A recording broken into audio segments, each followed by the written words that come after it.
मेघा घोड़ा धान, मोर पपिया भैंस किसान, बाढ़ी लता मच्छ लपटानी, 10 लवलीन जब बरसे पानी। छिटपुट बादल लगी रहे, चिथड़े में पैबंद, जो हो कर्फ्यू क्षेत्र में फौज चाक चौबंद। पुरवा डोले सास सी, सावन तपता जेठ, बदली बहु दहेजला, कहे ससुर नव सेठ।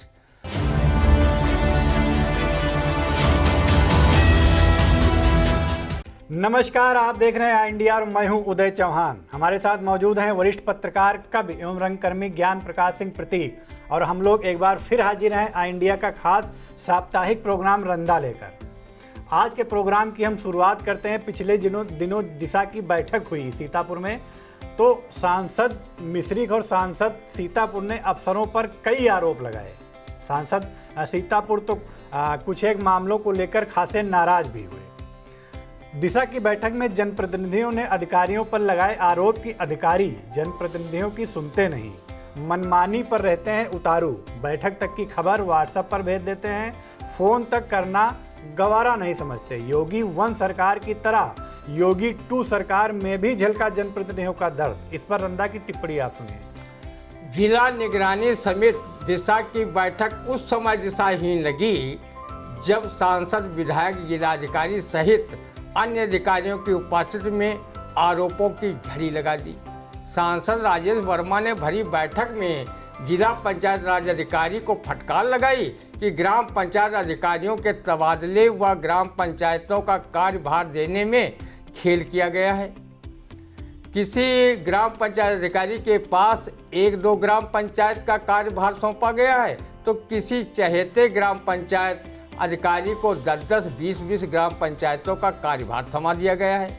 मिश्रिख सांसद अशोक रावत ने इस बात पर नाराजगी जताई कि जिला निगरानी समिति, इसके सचिव जिलाधिकारी स्वयं, उसकी बैठक की जानकारी हम सबको व्हाट्सएप पर दी जा रही है।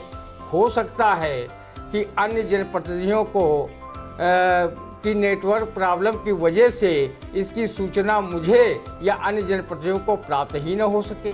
इस बैठक में मौजूद कई जनप्रतिनिधियों ने आरोप लगाया कि अधिकारी फोन तक उठाना गंवारा नहीं करते और वो जनप्रतिनिधियों की बात सुनना भी गंवारा नहीं करते। जो कार्यशैली पिछली सरकार में अधिकारियों ने अपनाई थी, वही मौजूदा सरकार के कार्यकाल में अपना रहे हैं। रंदा समझ चुका है कि जिले के जनप्रतिनिधियों व अधिकारियों की कार्यशैली में कोई सामंजस्य नहीं है। अधिकारी वही रफ्तार बेढंगी जो पहले थी वो अब भी है कि कहावत को साकार कर रहे हैं। कार्यपालिका विधायिका में सामंजस्य न होने का खामियाजा जिले की 45 लाख की जनसंख्या भुगत रही है। ये सरकार की कल्याणकारी योजनाओं व विकास कार्यों का लाभ समय से नहीं मिल रहा है। अधिकारी जनप्रतिनिधियों से सामंजस्य आखिर रखें तो क्यों रखें, जब प्रदेश के मुखिया ने कह दिया है पहले आप लोग अपनी दलाली बंद करें। अधिकारियों को तो हम सुधार देंगे, शायद दलाली बंद नहीं हुई है, इसलिए अधिकारियों को मुख्यमंत्री जी अभी तक सुधार नहीं रहे हैं। अगर अधिकारी सुधारे गए होते तो वो जनप्रतिनिधियों के फ़ोन उठाने की कौन कहे, वो उनसे स्वयं मिलकर समस्याओं पर बात करते। रंदा जब किसी अधिकारी के समक्ष अपनी फरियाद लेकर जाता है तो सबसे पहले अधिकारी के कान चेक करता है कि कहीं उनके कानों में रुई तो नहीं ठसी हुई है और वो किसी अच्छे वक्ता की तरह अपनी समस्या बकता रहे और अधिकारी अच्छे श्रोता की तरह उनके कथन पर सोते रहे। जी बिल्कुल, जिस दिशा की बैठक में चर्चा होनी थी जिले के विकास कार्यों को लेकर, उसमें गिले शिकवों का दौर ज़्यादा चला। फिलहाल ये गिले शिकवों का दौर इस बात की गवाही देता नजर आया कि जिले के अधिकारी और जनप्रतिनिधियों के बीच कुछ भी ठीक नहीं है और ये सामंजस्य न बन पाना कहीं न कहीं जिले के विकास कार्यों के लिए घातक है और बाधक भी है। फिलहाल हम आगे बढ़ते हैं अपने प्रोग्राम में। जिला पंचायत की बैठक करवाकर बजट पास करवाने में जिला पंचायत अध्यक्ष श्रद्धा सागर व उनके प्रतिनिधि शिव कुमार गुप्ता अंततः सफल रहे। अब रामपुर मथुरा ब्लॉक की बैठक करवाने में शिव कुमार गुप्ता व उनके जेवी ब्लॉक प्रमुख को छूट रहे पसीने। सेवता विधायक ज्ञान तिवारी व शिव कुमार गुप्ता के बीच 36 का आंकड़ा बना ब्लॉक रामपुर मथुरा की बैठक में बाधक। इस पर अंधा की टिप्पणी आप सुनिए। सड़क से गिरे खजूर में अटके की कहावत शिव कुमार गुप्ता व उनके जेबी जिला पंचायत अध्यक्ष व ब्लॉक प्रमुख रामपुर मथुरा पर जरूर साकार हो रही है। जिला पंचायत में 2 बजट बैठक कोरम के अभाव में निरस्त हो गई थी। जिला पंचायत के कुछ सदस्यों ने जिला पंचायत प्रतिनिधि शिव कुमार गुप्ता पर गंभीर आरोप लगाए थे और अमर्यादित भाषा से उनका सत्कार किया था। मामला अंदर खाने सांसद राजेश वर्मा व शिव कुमार गुप्ता के बीच का था। तीसरी बैठक के पूर्व जब सब मैनेज हो गया, बैठक भी हुई, कोरम भी पूरा हुआ और करोड़ों का बजट भी कुछ घंटों में पास हो गया। अब शिव कुमार गुप्ता के जेबी ब्लॉक प्रमुख रामपुर मथुरा और क्षेत्रीय विधायक ज्ञान तिवारी के बीच फंसा हुआ है। क्षेत्र पंचायत की अब तक 4 बार बैठकें निरस्त हो चुकी हैं। लोग चर्चा कर रहे हैं कि इन बैठकों के निरस्तीकरण के पीछे क्षेत्रीय विधायक ज्ञान तिवारी व पिछली बार सपा के टिकट से सेवता विधानसभा क्षेत्र से चुनाव लड़े शिव कुमार गुप्ता का जो 36 का आंकड़ा बना था वो भाजपा में आने के बाद भी 63 का नहीं बन सका है। शिव कुमार गुप्ता पैसे के दम पर तो विधायक ज्ञान तिवारी अपनी ऊंची राजनीतिक पकड़ के बलबूते एक दूसरे के सामने झुकने को तैयार नहीं है। सेवता क्षेत्र की राजनीति अर्जुन कर्ण बैर है भारी, पुण्य रक्षा करी है बनवारी की तर्ज पर चल रही है, जिसका खामियाजा गंवई गांव के विकास कार्यों को लेकर जनता को भुगतना पड़ रहा है। दल बदलू शिव कुमार गुप्ता भले ही भाजपा के बड़े नेता बनते हों, लेकिन उन्हें खांटी भाजपाई हजम नहीं कर पा रहे हैं। उनका मानना है कि शिव कुमार गुप्ता हमेशा पार्टी का खेल खेलते रहे हैं। ऐसे नेता पर कौन भरोसा करे। जब पार्टी सत्ता में न रहे तो ये सबसे पहले उसी तरह पार्टी से कूद जाएंगे जैसे जहाज डूबने के समय सबसे पहले जहाज में मौजूद चूहे पानी में कूद जाते हैं। कुछ लोग कहते हैं कि शिव कुमार गुप्ता पर यह गाना बहुत फिट बैठता है। आज इस घर में है, कल उस घर में है, ऐसी दुल्हन का कोई भरोसा नहीं। रामपुर मथुरा ब्लॉक की बैठक क्षेत्रीय विधायक के बिना कैसे हो, ये धर्म संकट बना हुआ है। जी बिल्कुल, शिव कुमार गुप्ता के बारे में आपने बहुत सार्थक टिप्पणी की। एक बार बसपा सरकार में, फिर सपा में और अब ये भाजपा में सत्ता की मलाई काट रहे हैं। फिलहाल जो पार्टी के बुनियादी नेता हैं, कार्यकर्ता हैं, जो पुराने भाजपाई हैं, वो कतई इनको नहीं हजम कर पा रहे हैं और रामपुर मथुरा की 4 बार से बैठक रद्द होना इस बात की तस्दीक भी कर रहा है। हम आगे बढ़ते हैं। सराय नदी की कायाकल्प की योजना फाइलों में कैद, लोक भारती कर रही निःशुल्क काम। इस पर अंधा की टिप्पणी सुनिए। सराय नदी का कायाकल्प तो उसी समय हो गया था जब बसपा शासनकाल में मंत्री रहे रामहेत भारती ने अपनी सतत प्रयासों से सराय नदी को नाला में तब्दील कराकर नदी के जल जीवों का खूब आशीर्वाद प्राप्त किया था। आज उनके ही रहमो करम से जल जीव जंतु मजे में नाले में किलोल कर रहे हैं। वही नाला घोषित होने के बाद भूमाफियाओं ने सराय के दोनों ओर की जमीनों को कब्जा कर उसे बेचा और वो रातों रात अरबपति बन गए। भूमाफियाओं और सराय के जल जीव जंतुओं के आशीर्वाद से पूर्व मंत्री रामहेत भारती 2 बार से हरगांव विधानसभा चुनाव में हार का स्वाद चख रहे हैं। उनकी राजनीतिक कुंडली से जीत का मंत्र ही गायब हो गया है।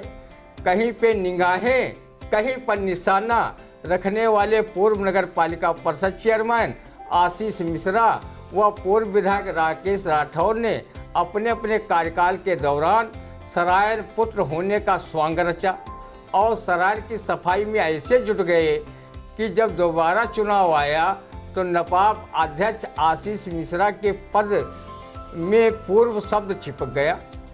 2017 में भाजपा के टिकट पर जीते राकेश राठौर ने सराय को साफ कराने या उनके सौंदर्यीकरण का बीड़ा उठाया।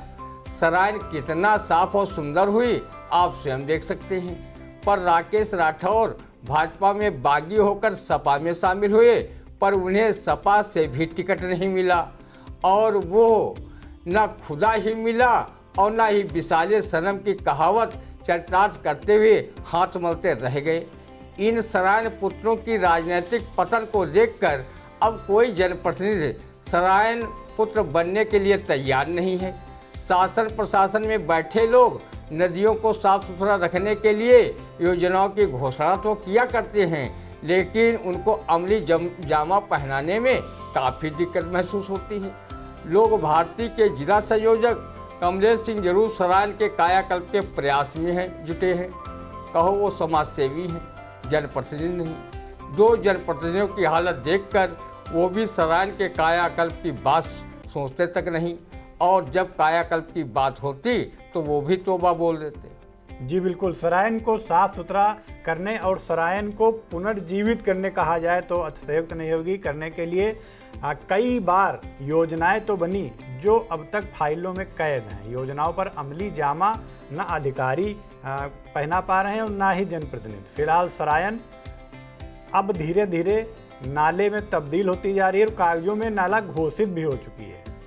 हम आगे बढ़ते हैं। बारिश न होने से किसान परेशान, गन्ना धान सहित खरीफ की फसल हो रही प्रभावित।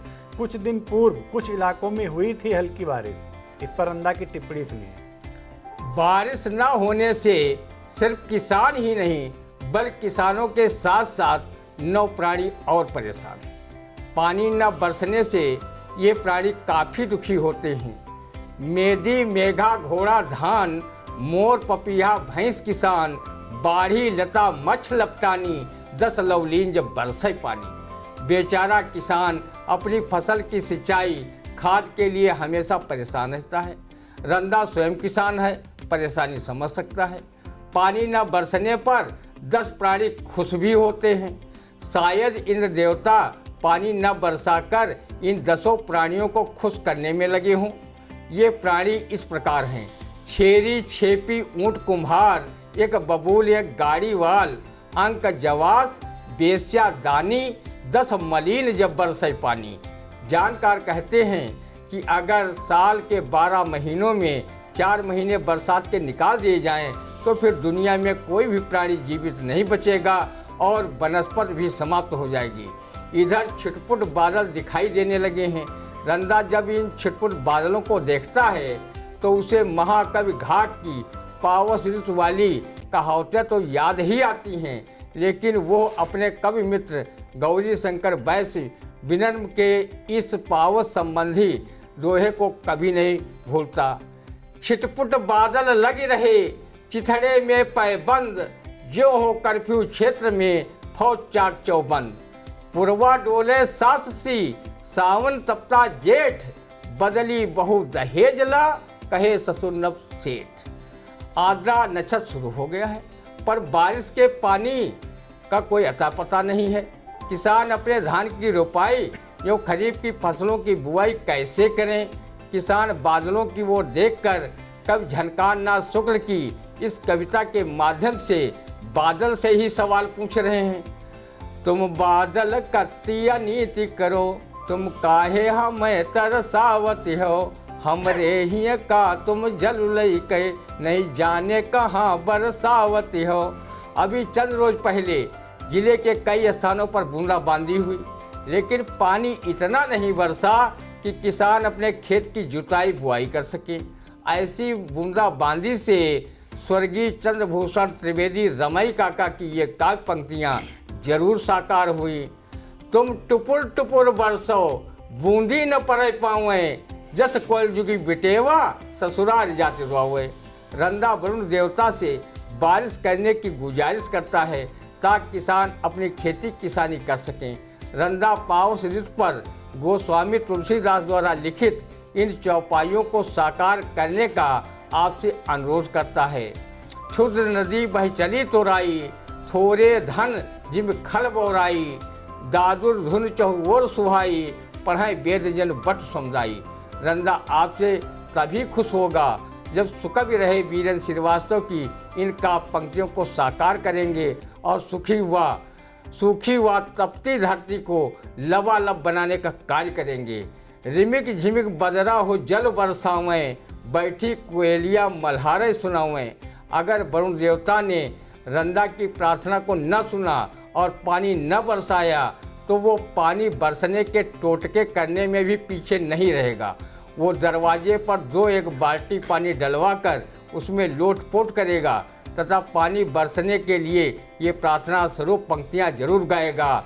सावन की रोटी 2 घुइयाँ, बरसों राम जिए दुनिया। जी बिल्कुल, बारिश इस बार मानसून लेट है और मानसून लेट होने की वजह से खेती किसानी भी अब पिछड़ रही है। किसान लगातार टकटकी बांधे आसमान की ओर निहार रहे हैं कि कब बादल बरसेंगे और वो अपनी खेती किसानी शुरू कर सकेंगे।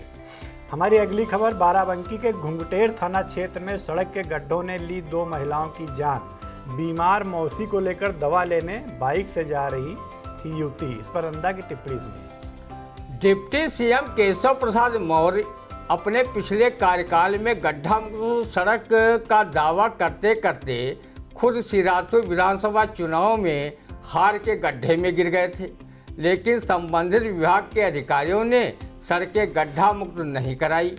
कागजों में हो सकता है जरूर हो गई हूँ। पहले रंदा समझ रहा था कि सड़कों को शायद गड्ढा मुक्त इसलिए नहीं करवाया जा रहा है कि बरसात आने पर उनमें वृक्षारोपण की कोई योजना हो, लेकिन अब पता चला है कि इन गड्ढों के रहमो करम से रंदा सरीखे लोग इनमें गिरकर बिना हवाई जहाज का टिकट लिए हवाई सफ़र करते हुए खुदागंज पहुंच रहे हैं। इस हादसे का शिकार भी दोनों महिलाओं के निधन पर रंदा दुख व्यक्त करता है और भगवान से प्रार्थना करता है ऐसा हादसा किसी के साथ घटित न हो। एसटीएफ की जांच में पकड़े जा चुके 15 शिक्षकों में से 9 शिक्षकों पर दर्ज नहीं हो पा रहे केस, वसूली भी लटकी। आपको बता दें कि ये वो शिक्षक हैं जो फर्जी कागजात लगा करके नौकरी कर रहे थे और एसटीएफ की जांच में इनका फर्जीवाड़ा उजागर हुआ। मामला सीतापुर जिले का। इस पर रंदा की टिप्पणी आप सुनिए। कहीं शिक्षक असली होते और छोटी मोटी मानवीय भूल कर जाते तो भले विभाग निलंबन की कार्रवाई नहीं करता, लेकिन प्रतिकूल प्रवेश तो दे ही देता। एसटीएफ जांच में पकड़े गए फर्जी शिक्षकों ने विभाग में अध्यापक व प्रधानाध्यापक बन सेठ की गंगा और हराम के गोते समझ खूब लगाए थे। पूरी तनख्वाह भी डकारी थी। अब कानूनी पेश से बचने के लिए ये शिक्षक जय श्री नोट हरे दुष्ट जनों के संकट क्षण में दूर करे। शायद इसीलिए 9 फर्जी शिक्षकों पर न तो शिक्षा विभाग ने केस दर्ज कराया है और न पुलिस ने केस दर्ज किया है। पुलिस और शिक्षा विभाग के अधिकारी इन शिक्षकों के ऊपर केस दर्ज कराने को लेकर एक दूसरे पर तोहमत मढ़ रहे हैं। रंदा को लगता है कि फर्जी शिक्षकों के मामले में शिक्षा विभाग व संबंधित पुलिस थाना की दाल में सिर्फ काला ही नहीं बल्कि पूरी दाल ही काली है। जी बिल्कुल, सीतापुर नगर पालिका ने 92 डेयरी संचालकों को थमाया नोटिस। कहा 3 दिन में शहर से बाहर ले जाएं डेयरी। केस दर्ज करवाने की दी धमकी। इस पर रंदा की टिप्पणी आपने। सीतापुर नगर पालिका की ऐसी नोटिस सुनकर रंदा उसी तरह खुश हुआ जैसे अधेड़ उम्र में शादी करने आए लोगों को देखकर अधेड़ खुश होता है। चलो देर से ही सही, नगर पालिका के जिम्मेदारों को याद आया कि शहर में पशु डेयरी से गंदगी फैलती है, मच्छरों का कुनबा बढ़ता है, डेंगू मलेरिया फाइलेरिया जैसे संक्रामक रोग होते हैं, नाले नालियों में पशु गोबर व मूत्र से बदबू होती है। पशु डेयरी हटाने के फरमान को सुन रंदा तो मोगोम्बो की तरह खुश है। आत्मा तो तत्कालीन नगर विकास मंत्री लालजी टंडन की स्वर्ग में खुश हो रही होगी कि चलो सीतापुर नगर पालिका परिषद ने मेरे कार्यकाल में पशु डेयरी के संबंध में दिए गए आदेश का अनुपालन नहीं कराया था, अब करा रही है। मेरे जीवित रहते मेरे आदेश का पालन लखनऊ महापालिका ने कराया था, जिसमें लखनऊ शहर से पशु डेयरी ग्रामीण क्षेत्रों में स्थापित की गई थी। नगर पालिका के इस फरमान से उन चुनावबाजों को जरूर 440 वोट का झटका लगा होगा जो पशु डेयरी चलाने वालों को अपना वोट बैंक समझ रहे थे और वो प्रत्यक्ष या अप्रत्यक्ष रूप से शहर में डेयरी चलाने वालों की मदद कर रहे थे।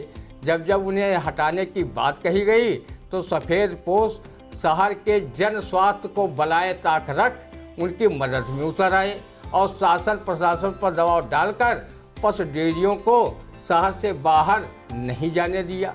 अब देखना है कि नगर पालिका प्रशासन ठीक से अपनी कार्रवाई को अंजाम तक पहुंचा पाती है या ढाक तीन पात ही पूर्व जैसे रहते हैं। जी बिल्कुल, ये आदेश तो पिछले दिनों क्या पिछले कई वर्षों में कई बार दिए गए कि पशु डेयरियों को शहर से बाहर करवाया जाए, लेकिन फिलहाल इन आदेशों पर अमल तक नहीं हो सका है।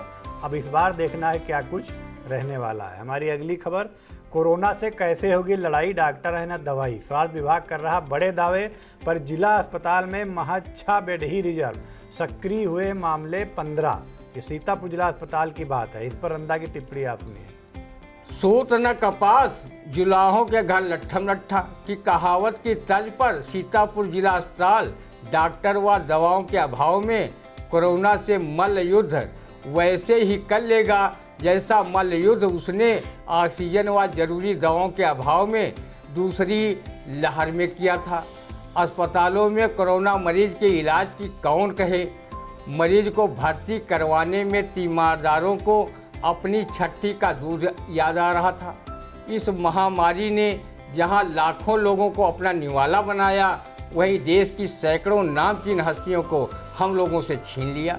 हमारे जनपद ने कोरोना काल में राम कृपा सेवा संस्थान के संस्थापक मोतीलाल महावर, महामंत्री सीताराम खेतान, हरदिल अजीज कांग्रेस नेता सुरेश कुमार गुप्ता, अन्नपूर्णा सेवा संस्थान के अध्यक्ष अनिल द्विवेदी व कोरोना काल में ही जिला अस्पताल में भर्ती कराए गए पूर्व केंद्रीय गृह राज्य मंत्री रामलाल राही भी स्वर्गवासी हो गए। विकास भवन में प्रशासनिक अधिकारी रह चुके श्रीपाल वर्मा भी कोरोना से ग्रसित होकर इस दुनिया को अलविदा कह गए। कोरोना के बढ़ते मरीजों को देखते हुए जिला अस्पताल स्वास्थ्य सुविधाएं बढ़ाए ताकि रंदा सरीखे लोग कोरोना से अपनी जान न गंवा सकें। जी बिल्कुल, तो ये था हमारा आज का साप्ताहिक प्रोग्राम रंदा। हम अगले सप्ताह फिर इसी समय हाजिर होंगे अपने इसी खास प्रोग्राम में। तब तक हमें दीजिए इजाज़त। नमस्कार।